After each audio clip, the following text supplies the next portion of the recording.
Hi everybody, I am joined today by Rob Gardner and we are going to talk about payslips, which might seem very administrative and potentially quite boring, but I think we're about to find out how useful they are and how important they are in our sort of overall financial well-being. Rob, welcome. Thank you, Tara. Great to be back. Can we just start by why is understanding your payslip so important? And as I said, tends to be something that people know that they have, but maybe don't really check very often. Why is it important? Well, look, a couple of things. Next week is National Payroll Week, and I recognise that not many people will have that in their calendar because it's not a big deal for many people. But you and I both know that being sort of financially resilient and having financial well-being is really important. And I think the key to that is earn it, keep it, and grow it. And so earning your money is absolutely key. And we might go to work, we might be self-employed, but we're doing something and earning some money. To keep it and grow it, you need to do exactly that. You need to keep it.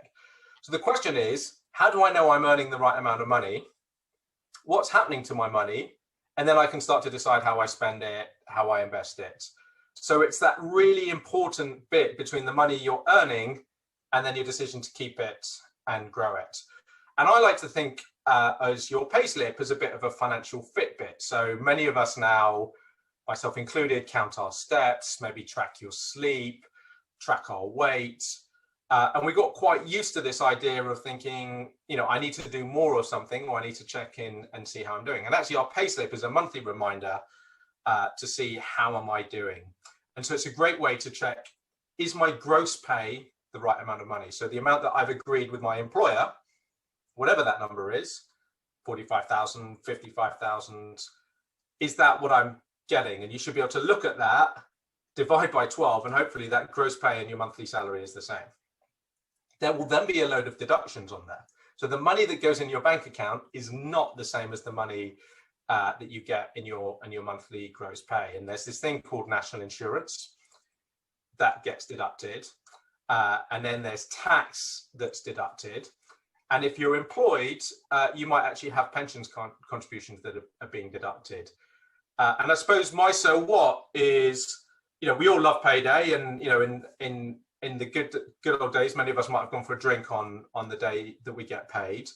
But I want to kind of highlight and say it's really important, if you never open your payslip, it used to be used to get a payslip, but most of us probably get emailed it at work.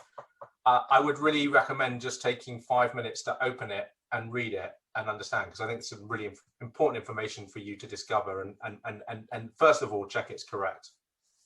Yeah, absolutely. And actually it's something that I learned, I would say the hard way. Actually, when you hear the end of this story, it maybe wasn't that hard, but I never looked at my payslips ever.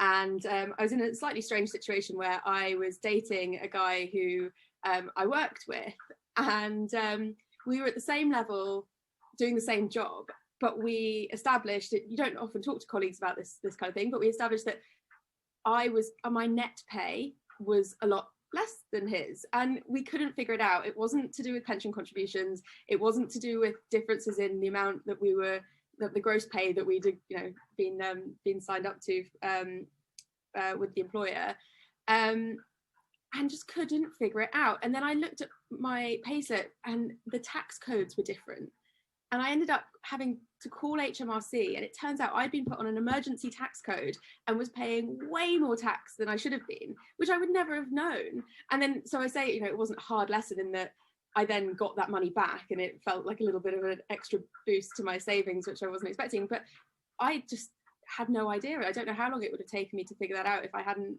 had that conversation. So I now do look every month just to make sure that my tax code is the same and I'm not being over or under taxed. Yeah, no, I mean, quite often you get on an emergency tax code when you start a new job. Sometimes it might happen because you've just had a promotion and it changes. So it is definitely worth looking at. And if you notice your monthly net pay varying, or certainly varying by a lot, you might want to look into that. I think when it comes to sort of financial resilience and financial well-being,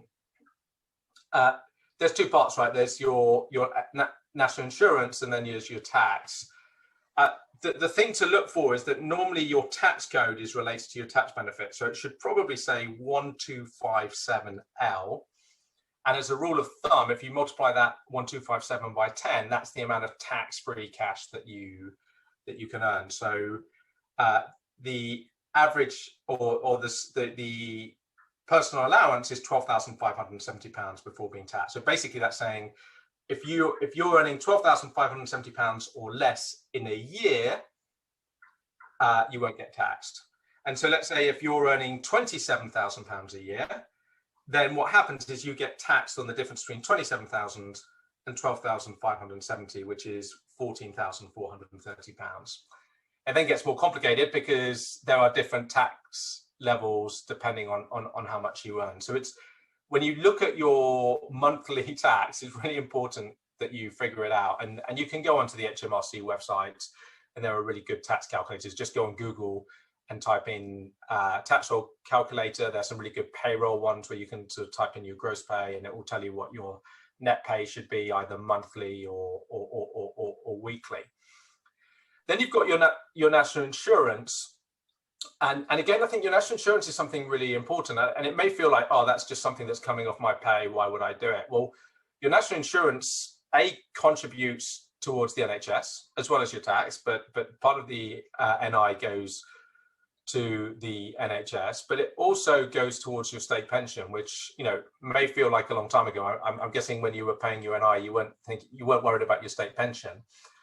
But your state pension today is about £180 a week. And look, if you work abroad or you miss out, you will get less state pension. So, for example, my parents worked overseas as teachers, and when my dad came back, one of the things you can do is you can top up your national insurance so that you can then sort of top back up your state pension. The other thing is, if you don't pay national insurance, you're not entitled to various things. If for whatever reason you lose your job, so sort of job seekers allowance and all the rest. So I suppose the so what is paying your national insurance obviously we'd rather not pay it, but it is an important thing, and it does benefit you in the long run. And then obviously we know what tax is. The purpose of tax is for the government to be able to pay for everything we need: hospitals, schools, roads, and all the rest. But it's really important that you're paying the right tax. I think for you, Tara, it could have gone on for a long, long time, and you do get your money back.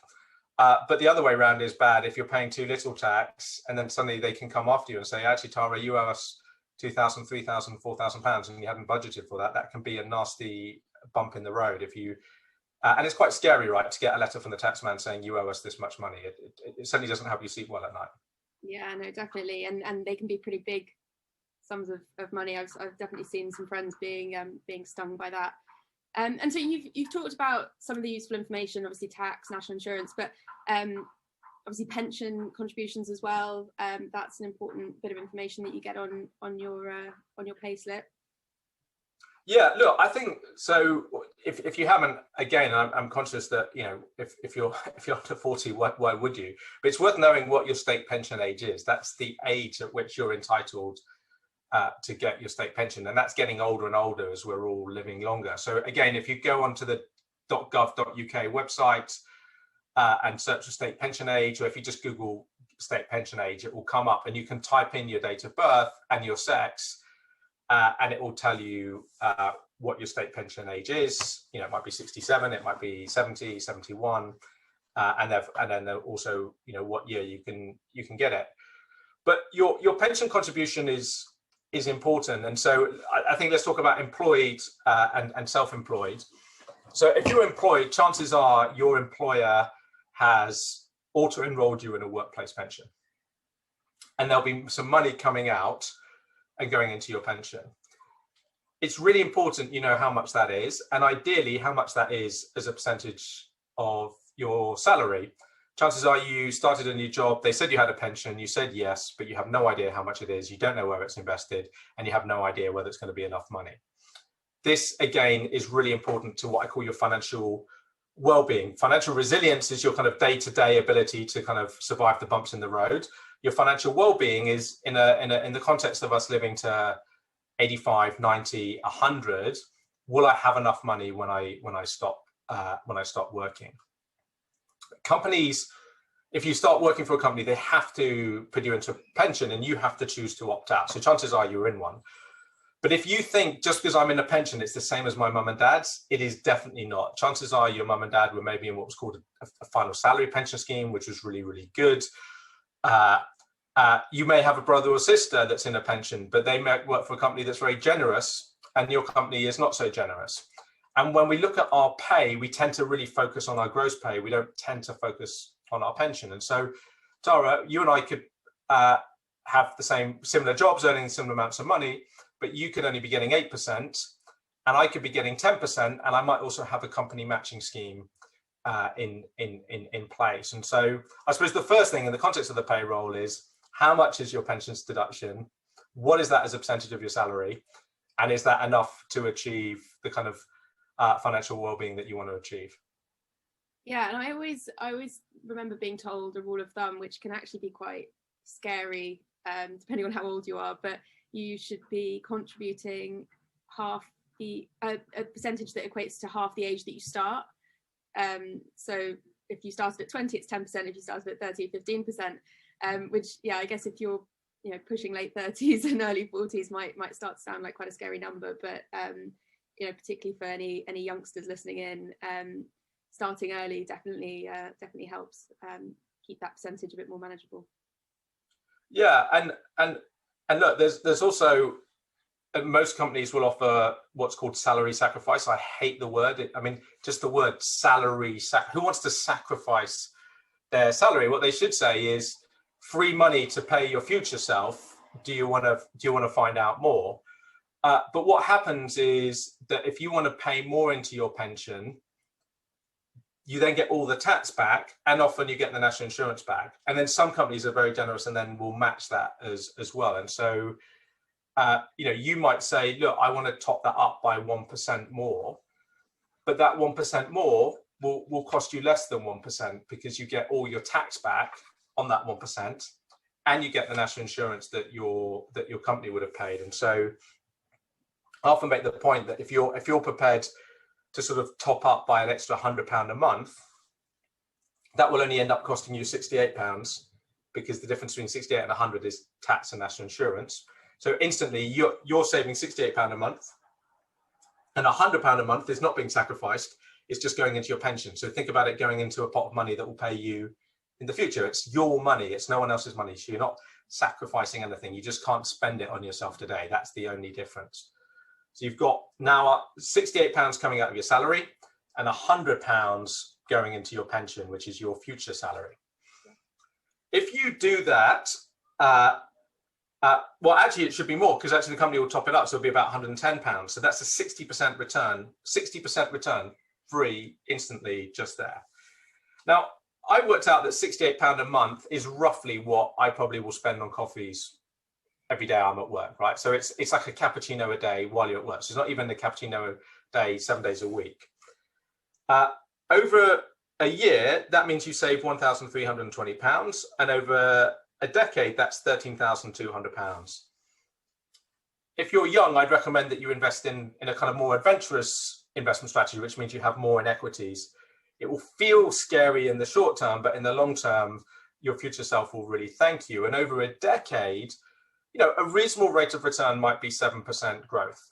It won't be a straight line. It will definitely bumpy, but that means you double your money every 10 years. Now, because you save money over 10 years, the money you saved in your first year will double. The money you saved in your last year will only grow a little bit. That means that your money will grow by about 1.5 times. So that becomes maybe about £20,000. So 10 years later, you've saved £20,000. One cappuccino a day, £20,000. Now, if you keep doing that for 4 decades, and I know it sounds like a lot, then that simple habit will be worth over £300,000 in 40 years' time. So I think salary sacrifice is a terrible word because it's very off-putting, and hopefully the way I've explained it will make some of your viewers go away and at least think about, do I want to do some salary sacrifice? And if your company does company matching, that means that basically if you put in £68 a month, it goes to 110. They'll give you an extra 110 on top of that. So that means that actually instead of having £300,000, you'll have £600,000. So it's definitely worth thinking about. Yeah, and it can be really hard to imagine or to visualize that kind of compounding effect. But when you put those pound amounts, it seems like such a no-brainer, right? One coffee a day and then £300,000 in future. But I think human brains aren't very good at visualizing that. Okay, so we talked about tax, national insurance, pensions. What general tips for people? You know, as actually, well, for me, it's payday coming up. I got an email today saying my payslip is ready for me to look at, which I will make sure that I do. What would you suggest that I do in terms of tips for looking at it and getting the right information? So I think when everything to do with personal finance can be boiled down to sort of awareness, small action, accelerate. So awareness is open the email. Don't just go, great, do that. So awareness, open the email. Do you understand it? Is your gross pay right? You know, they told you you're earning 45 grand a year, but actually they're only paying you 40 grand a year. Are you on the right tax code? What's your pensions contribution? Is that enough? Maybe go and find out how much is going into your pension and find out where it's invested. And there's a whole load of stuff that you can do around your pension. A small action might be, actually, I didn't really understand this salary sacrifice, but now I understand it, or now I understand it better. I might want to look into that. And I didn't know you did company matching. So you're telling me that if I save an extra, £100, you're going to match my £100, and it's only going to cost me £68. That feels like a no-brainer. So that would be a small action. And then I think, do it for a year, see how you feel. And then, next year, accelerate, do more of it. And like all of these things, the more you do it, the more you understand, the more confident you'll become over time. Yeah, I think that's really good advice. And also, it doesn't have to be huge, and it comes every month. So maybe this month you can tackle the pensions problem. Next month you might look at your tax and other things that go through. I often spot things like, well, not anymore, thankfully, but student loan. How much longer am I having to pay my student loan off for? I paid mine off a couple of years ago, which was quite a nice little boost. But if you've got a salary sacrifice gym membership or health insurance and all of those types of things, and you can maybe tackle one each month and just make sure that you understand what it is that's going out and whether you're getting the value from it that you want.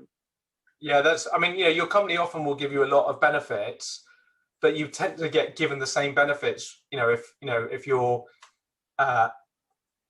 single, if you're married, if you're older, and actually, death in service or sickness or vouchers for childcare, each one of these benefits might be really good for you at a moment in time, but they might not be valuable for you there. And you want to make sure that you've not just got a whole load of company benefits that you're being taxed on because it's called a benefit in kind that you don't really need.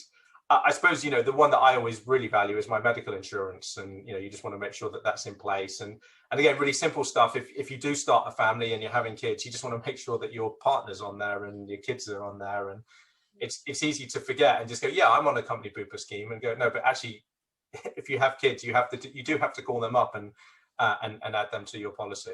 Yeah, definitely. Okay, well, that was super helpful. So National Payroll Week is coming up, highlight of everyone's September, I'm sure. But it doesn't have to be a lot. Just look at your payslip, open it up, and ask some simple questions and take some small actions. I think that's what I've taken away from this. Thanks very much, Rob. Really, really helpful and enlightening. Thanks, Tara. Great to be back.